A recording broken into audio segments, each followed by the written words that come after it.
Hola, ¿qué tal? Bienvenidos al canal. Mi nombre es Efraín Ruiz, yo soy médico de urgencias. El día de hoy vamos a hacer caso a tus sugerencias. La gente se me acerca y me dice, doctor, ¿por qué sí o por qué no vacunarse contra COVID? El día de hoy tenemos al doctor Álvaro Saucedo. Él es especialista en salud pública y nos explicará todo sobre las vacunas. Muy buenos días, yo soy el doctor Álvaro Saucedo. El día de hoy vamos a platicar sobre un tema muy importante y bastante mediático, que es por qué sí o por qué no vacunarnos contra COVID. Para abordar este tema vamos a dar una pequeña introducción sobre qué son las vacunas, cuáles son sus atributos y cuáles son las fases de desarrollo de una vacuna. ¿Qué es una vacuna? Una vacuna, haciendo referencia a la OMS, es cualquier producto destinado a generar inmunidad en contra de una enfermedad infecciosa a través de la generación de anticuerpos en contra de esta enfermedad en específico. ¿Y cuáles son los atributos que debe de tener una vacuna? Son muchos los atributos que debe de tener una vacuna. Para fines de esta plática vamos a enfocarnos, a centrarnos en los tres principales atributos que debe tener una vacuna. Uno de ellos, y el más importante, es un pilar en el desarrollo de vacunas, es la seguridad, porque recordemos que estamos en un contexto biológico de medicina y uno de los principales objetivos de la medicina es primero no hacer daño. Entonces, todo biológico que se administre al ser humano debe tener un principio de seguridad, ¿ok? ¿Cuál es otro atributo importante en las vacunas? Pues uno también muy importante es la inmunogenicidad. ¿Qué es la inmunogenicidad? Es la capacidad que tendrá este biológico administrado al cuerpo o a los seres vivos de desarrollar anticuerpos o defensas en contra de una enfermedad específica, en este caso pues COVID-19, ¿no? Y otro atributo muy importante es la eficacia, ¿no? ¿Qué es la eficacia? Es la capacidad que tendrá este producto de generar esta inmunogenicidad específicamente contra la enfermedad en cuestión, ¿vale? Entonces, esos atributos son los principales o los que vamos a abordar en este tema. ¿Cuáles son las fases de desarrollo de una vacuna? Las fases de desarrollo de una vacuna consisten en estas 5 fases que seguramente todos hemos escuchado y que pues a veces no sabemos de lo que estamos hablando, ¿no? ¿Cuál es la fase 0? La fase 0 también es conocida como fase preclínica o fase experimental. Es una fase principalmente destinada precisamente a ver qué tan seguro es el producto y si en realidad está generando esta inmunogenicidad, ¿no? ¿Qué hacemos en la fase preclínica o experimental? Pues como su nombre lo dice, solamente es desarrollo dentro del laboratorio, donde pues se obtienen las moléculas, las partes virales, el material genético, los estabilizadores de la vacuna y se aplican de manera experimental, ya sea a células, ya sea a animales y con el objetivo de ver si esta vacuna es segura y si está desarrollando esos anticuerpos en otras especies que no sean los seres humanos, ¿no? De ahí continuamos a la fase 1. La fase 1 es una fase en la cual pues ya está destinado a aplicarla en seres humanos, pero con la característica principal que solamente se aplica a sujetos sanos. Esto es muy importante. ¿Por qué? Porque debe ser una fase muy controlada, ¿no? En la cual sí es rigurosamente aplicarlo solamente a sujetos sanos, se aplica solamente a grupos pequeños de voluntarios, eso también es una cosa muy importante, de sujetos sanos y se dice que no debe de ser más allá de decenas de personas, ¿no? Y obviamente pues las principales atributos que se buscan aquí es la seguridad y la inmunogenicidad, ¿vale?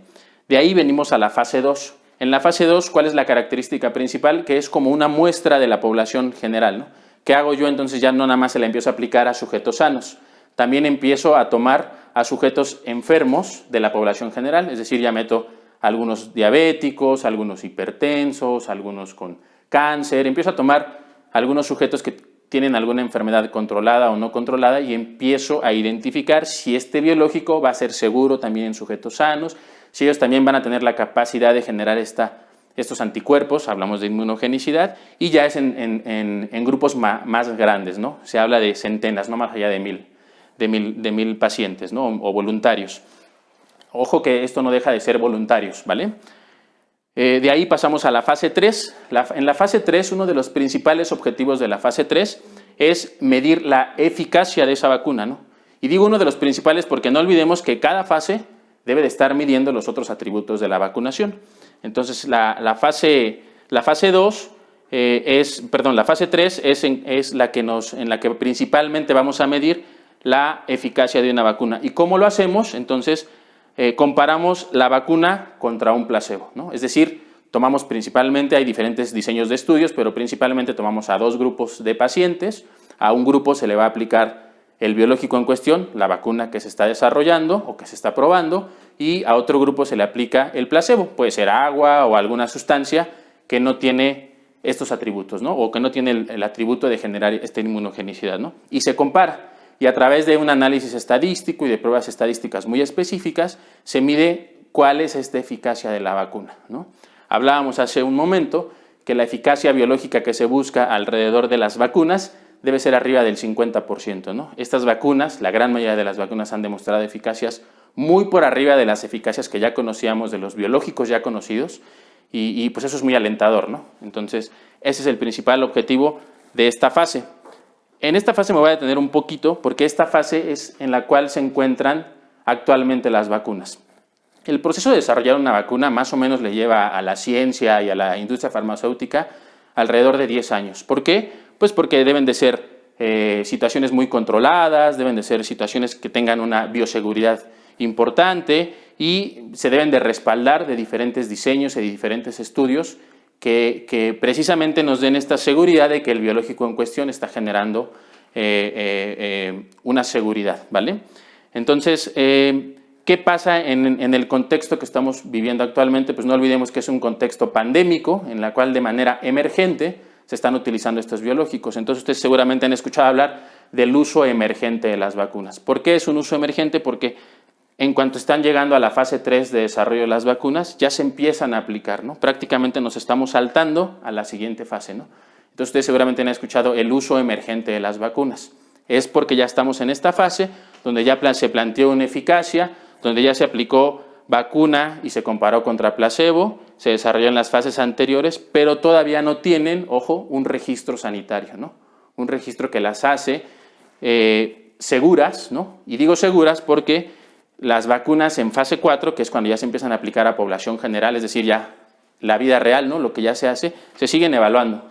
Los biológicos se siguen evaluando todo el tiempo, se siguen publicando estudios, se siguen diseñando protocolos para ver si ese biológico sigue siendo seguro, sigue generando inmunogenicidad, sigue generando eficacia y toda esta parte, ¿no? Y es cuando obtienen su registro sanitario. Sin embargo, ahorita estamos en la fase 3 y el uso emergente de las vacunas se está utilizando en esta fase, ¿no? Adelantándonos a toda esta, o más bien a la fase 4, que es cuando ya se debería de utilizar de manera aceptada por los diferentes organismos que se dedican a evaluar a los biológicos y a la vacunación. Muy bien, continuando con lo de vacunas COVID, en realidad tenemos un gran número de vacunas disponibles en el mercado, gran número de vacunas que se están desarrollando, estamos hablando de más de 170, 160 vacunas que se están desarrollando actualmente por los diferentes consorcios farmacéuticos. Sin embargo, bueno, en esta lámina lo que hicimos fue pues, colocar las vacunas que se están comercializando en México, que se van a aplicar en México y que potencialmente vamos a recibir alguno de nosotros, ¿no? Básicamente, las vacunas que se están desarrollando para esta enfermedad COVID-19 utilizan estas 4 tecnologías: a través de material genético, a través de virus vectores, a través de virus inactivos y a través de proteínas, ¿no? ¿Cuál es la que lleva un avance más prometedor o al menos en México la que más se ha aplicado? Es la vacuna de Pfizer. Es una vacuna de material genético desarrollada a través del ARN mensajero de este virus, de este coronavirus, y lo que hace esta tecnología es que nos inoculan, nos inyectan el ARN mensajero directamente en el cuerpo y nuestro cuerpo tiene la capacidad de desarrollar anticuerpos en contra de este virus. Al llegar este material genético a nuestra célula, se introduce en nuestra célula, se desarrolla proteínas y material genético para producir los anticuerpos necesarios de memoria para que cuando nosotros estemos expuestos al virus tengamos ya esta inmunidad específica. Esta tecnología las utilizan las vacunas de Pfizer y de Moderna. Las dos son empresas con las que ya tiene contrato México e incluso son las que se han empezado a aplicar aquí en nuestro país, es las que se están aplicando en el personal de salud. Tienen algunas ventajas y algunas desventajas. Las ventajas es que tienen una gran tecnología a través del ARN mensajero, Otra de las ventajas es que tienen una eficacia muy elevada, demostrada, es una eficacia arriba del 95%, ya habíamos hablado de lo que es eficacia.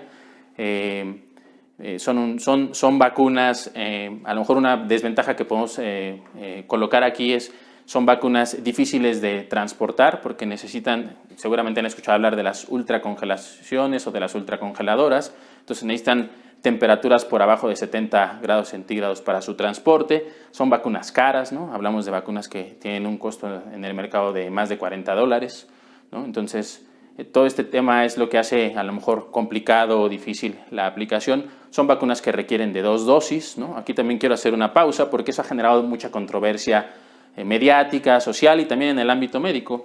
Tenemos que aplicar una primera dosis y la siguiente dosis propuesta es al día 21 de la aplicación de la primera dosis. ¿Quién dio la pauta para que fuera al día 21? Pues en realidad así se diseñó el estudio. No es que al día 21 forzosamente deba ser la colocación de la segunda dosis o la inoculación de la segunda dosis. En realidad se ha propuesto que entre más tiempo tarde en colocarse la segunda dosis, podrías tener una inmunidad mucho más duradera o mucho más larga, ¿no? El estudio está diseñado así. La empresa,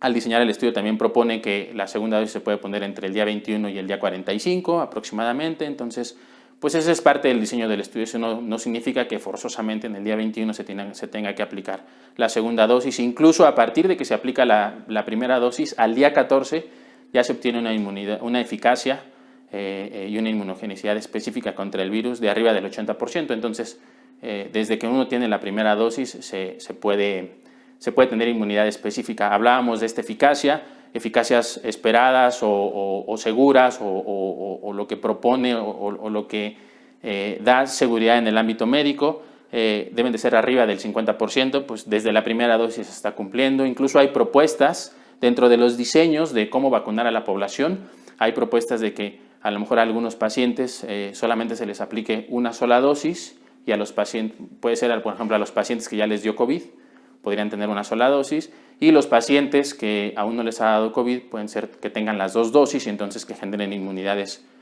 propuestas por los diseños de los estudios que están corridos para estos biológicos, ¿no? Entonces, serían esas como ventajas y desventajas, ¿no? ¿Cuáles son los otros tipos de vacunas que conocemos aquí en México? Las que son de virus vectores. ¿Qué se utiliza en esta tecnología? Se utilizan virus para poder inocular o para poder administrar componentes del material genético del virus a través de virus conocidos y que ya tienen cierta seguridad para la manipulación y que tenemos un conocimiento previo de cómo desarrollan enfermedad en el cuerpo. Se utilizan adenovirus a los cuales se les inocula el virus y generamos una respuesta inmunológica en el cuerpo humano. ¿Cuáles son este tipo de vacunas? La vacuna de AstraZeneca Oxford, la vacuna Sputnik 5, que es la vacuna rusa, y la vacuna CanSino, que es la vacuna china, ¿no? Las ventajas a lo mejor de estas vacunas es que tienen un costo mucho más bajo, ¿no? Tienen un costo de alrededor de $10 a $15, ¿no? Esa es una. Otra ventaja es que no se necesitan de ultracongelaciones. Estas vacunas se pueden transportar aproximadamente a unos 20-25 grados. Entonces, esto los hace como más factibles y más viables dentro de la República Mexicana para poderlas transportar, ¿no? Entonces, aquí quiero hacer una pausa porque quiero explicar algo sobre la vacuna Sputnik 5 que ha tenido gran controversia en el tema de vacunación, sobre todo aquí en México, y bueno, no nada más en México, también en el mundo. Aquí quise hacer una pausa para explicar pues esto que está ocurriendo alrededor de la vacuna rusa o la vacuna Sputnik 5. Es un tema muy mediático, un tema pues más bien como social o de lo que está pasando en esta carrera que se está presentando por el desarrollo de las vacunas. Desafortunadamente también en este entorno pandémico pues hay una carrera tecnológica entre los diferentes países, entre las diferentes empresas de la industria farmacéutica, y entonces surge este curioso caso de la vacuna rusa, ¿no? Todos recordamos lo que pasó el siglo pasado en torno a la carrera espacial que existió entre el viejo régimen soviético y los estadounidenses, y entonces los rusos le ponen a su vacuna Sputnik 5, ¿no? Sputnik 5 que cuando Estados Unidos estaba presumiendo que colocaría el primer satélite en la Luna o en el espacio, y de repente los rusos, incluso de manera, pues a lo mejor muy mediática y a lo mejor burlándose del trabajo de los estadounidenses, les dicen que todos levanten pongan atención con sus oídos para escuchar cuando vean pasar su satélite ruso Sputnik 5, ¿no? Entonces, eso mismo pasó con la vacuna rusa. Fue una de las primeras vacunas que se empezó a desarrollar. De hecho, incluso fue la primera vacuna que se empezó a aplicar en seres humanos, ¿no? Los rusos, la verdad es que haciendo reseña a lo que platicábamos de las fases para el desarrollo de la vacunación, ellos, muchas de esas fases, si no es que se las brincaron, lo hicieron de una manera muy acelerada. Ellos empezaron aplicar la vacuna sin tener a lo mejor resultados de las fases previas a poblaciones ya grandes, a poblaciones del ejército ruso. Entonces ellos empezaron prácticamente la fase 3 de una etapa muy temprana, en finales del año pasado, y empezaron a reportar pues, sus eficacias, ¿no? Sin tener este rigor científico que todos buscamos por los atributos que platicábamos de las vacunas, ¿no? Entonces sucede este curioso caso y entonces los rusos pues publican que ya tienen su vacuna, que ya la están aplicando en poblaciones y que tienen una eficacia sin antes haber demostrado estos 3 atributos que decíamos, ¿no? Sobre todo el tema de la seguridad. Esto ha generado pues, que en el mundo occidental, cuando llega esta vacuna, y específicamente en México, cuando llega esta vacuna, pues nadie se la quiere poner, ¿no? Porque no hay como un rigor científico, no existe un aval de sociedades o de colegios de reconocimiento que le den este aval y este rigor científico a la vacuna. Sin embargo, bueno, pues ya todos conocemos los estudios que se han publicado en New England que publica los resultados de esta vacuna y pues que nos dicen que sí tiene eficacias superiores al 95%, que sí tiene esta seguridad y que sí genera esta inmunogenicidad importante, ¿no? ¿Qué tecnología utiliza esta vacuna rosa? Pues es una vacuna de virus vectores, ¿no? A través de adenovirus. Lo que hace esta tecnología es inyectar el ARN del coronavirus a un virus conocido, como lo platicábamos. Se inyecta el gen de ADN a este virus conocido y se genera un virus híbrido, ¿no? Un virus híbrido con estos materiales que al momento de entrar al cuerpo humano es reconocido por nuestras células de la defensa y las células de la defensa pues generan inmunidad, generan estos anticuerpos y generan estas defensas específicas en contra del virus, ¿no? Entonces, ponernos o no ponernos la vacuna rusa, yo creo que el tema mediático es irrelevante. Hablamos de que actualmente es una vacuna segura, es una vacuna que sí genera inmunidad específica y que tiene las eficacias demostradas, ¿no?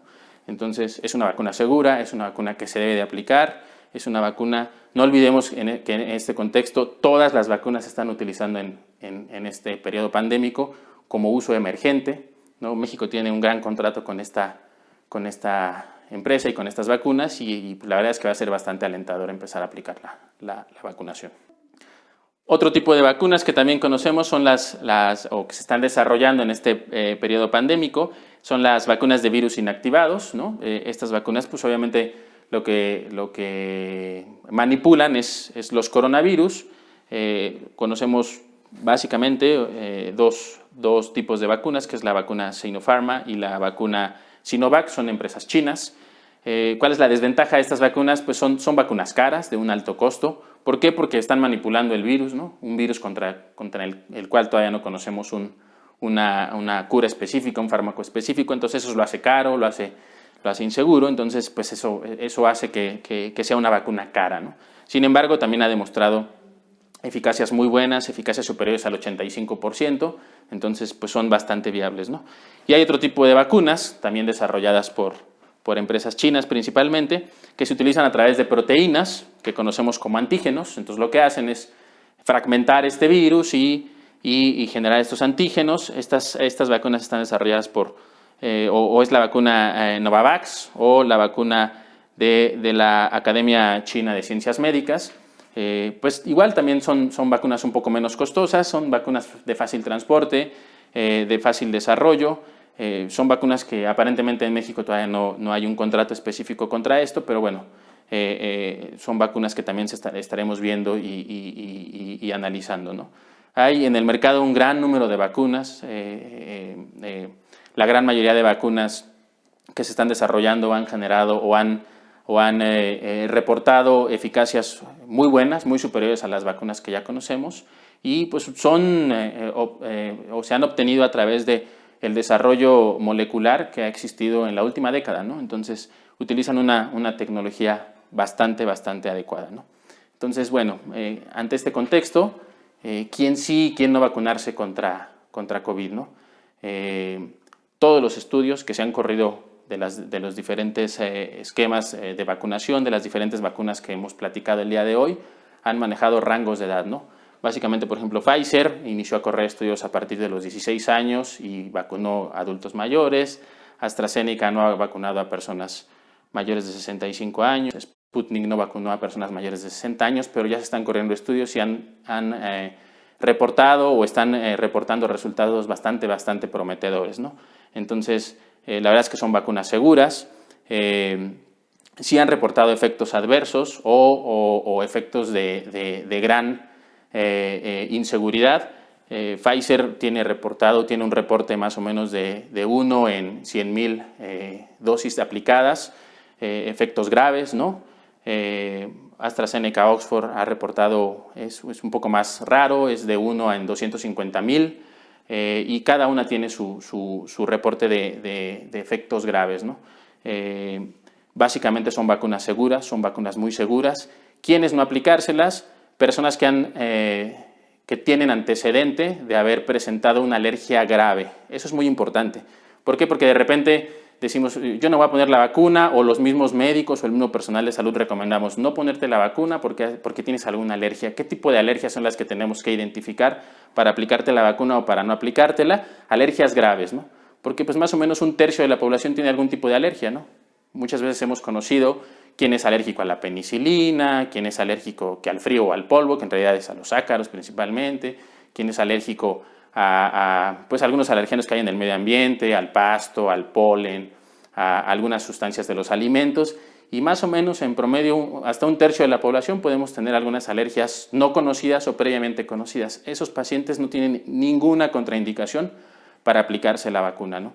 La única contraindicación para aplicarnos la vacuna sería tener una reacción grave ya conocida, ¿no? Es decir, si yo antes ya me apliqué, por ejemplo, vacuna de influenza y tuve una reacción grave, ¿no? Una parálisis respiratoria, ¿no? Es decir, que no pude respirar y tuve que llegar a un servicio de urgencias o a un servicio de terapia intensiva, pues ese paciente no es candidato para aplicarse ninguna de estas vacunas. ¿Por qué? Porque hablamos que todas están en fase 3, en uso emergente, entonces no es recomendable.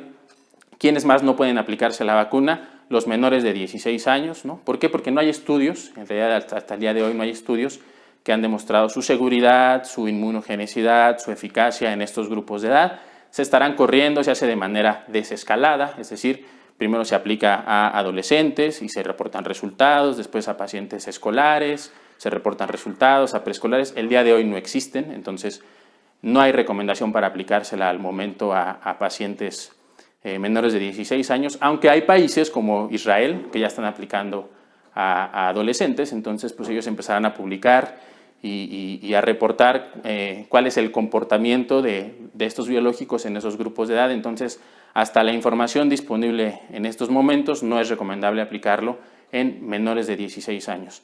¿Quién es más? Un grupo como siempre muy protegido, ¿no? Que es la mujer embarazada. Aplicarle a una mujer embarazada o no aplicarle a una mujer embarazada una vacuna contra COVID. No hay una repercusión demostrada, ¿no? A veces hablan de que las vacunas de ARN no es conveniente aplicarlas en el embarazo, sobre todo en el primer trimestre, porque pueden generar alguna teratogenicidad. No es verdad, no hay posibilidad de que el ARN mensajero provoque efectos teratógenos en las embarazadas. Entonces, la verdad es que si planteamos el riesgo-beneficio que puede haber de enfermarme contra COVID y generar enfermedad grave, yo considero, y en realidad lo que recomiendan los expertos en la vacunación y los colegios y las asociaciones, es que en realidad no existiría una contraindicación muy específica para vacunar a personas embarazadas. Entonces las mujeres embarazadas en realidad sí podrían vacunarse, salvo que pudieran estar en el grupo que platicamos, que son en ese grupo que han generado reacciones graves a otros biológicos o a otros medicamentos, ¿no? Entonces no habría como que una una contraindicación para aplicárselo en mujeres embarazadas. Y otra que también ha generado, y sobre todo fue alrededor de la vacuna Sputnik, ¿por qué no aplicársela a adultos mayores? Pues en realidad es lo mismo que platicábamos, ¿no? No se han corrido suficientes estudios como para saber la seguridad de aplicarlos en adultos mayores. La recomendación que yo haría y la recomendación que han hecho los expertos vacunólogos, que han hecho los colegios y las asociaciones que se encargan de evaluar el comportamiento de las vacunas es que sí se aplique, ¿no? Entonces, en realidad no habría alguna contraindicación de aplicarlo en pacientes que tengan edades mayores de 60 o de 65 años, ¿no?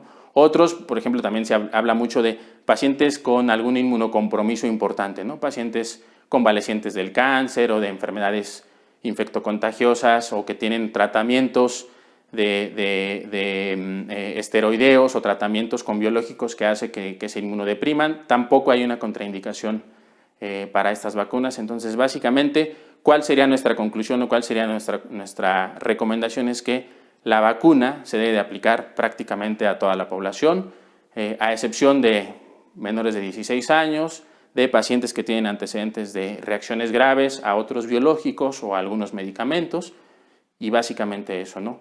Recordemos que las vacunas es un gran invento de la humanidad, yo creo que es uno de los más importantes, y las vacunas se han diseñado para salvar vidas. Entonces, en este contexto, la recomendación es que nos vacunemos todos.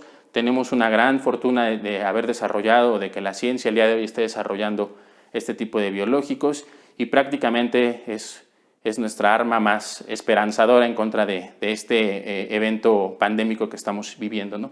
Y obviamente pues no hay que olvidarnos de todo el resto de las recomendaciones, ¿no?